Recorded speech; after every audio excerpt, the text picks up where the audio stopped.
सामोरं जाईल तो वीरू.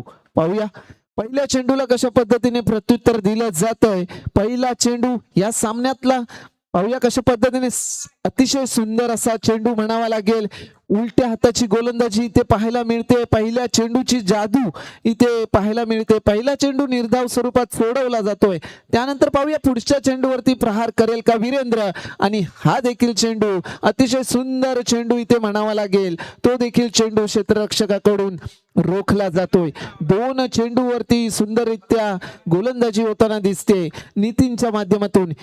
पाहूया पुढचा चेंडूचा खेळ. वीरेंद्र नक्की सरी प्रयत्नांची पराकाष्ठा करावी लागेल, परंतु या चेंडूवरती येतोय एक धाव आणि या एका धावेने संघाचं खातं उघडलं जातंय.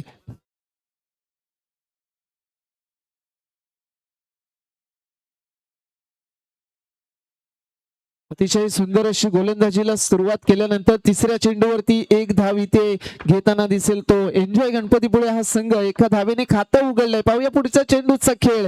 पुन्हा एकदा सुंदर गोलंदाजी सुंदर फलंदाजी देखील करण्याचा प्रयत्न होता, परंतु प्रयत्नांना अपयश येतंय.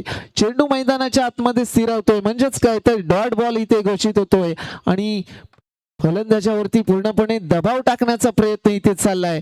कोणती संधी दिली जात नाही फलंदाजाला. वीरू या ठिकाणी असंही म्हणत असेल गोलंदाज अशी गोलंदाजी करतोय की मी तरी काय करू, परंतु करावंच लागेल कारण आपण स्ट्राईकला आणि नक्कीच तरी येणाऱ्या चेंडूवरती मोठा प्रहार मोठा चौकार इथे ठोकावा लागेल. पुन्हा एकदा चेंडू पायावरती आदळ आणि जाहीर क्षेत्रामध्ये जातोय. एका धावेची भर पडते. पहिल्या षटकाची समाप्ती होते.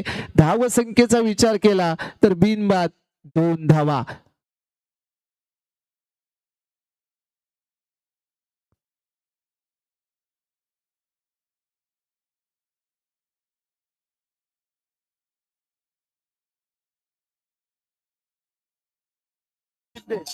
हॅलो.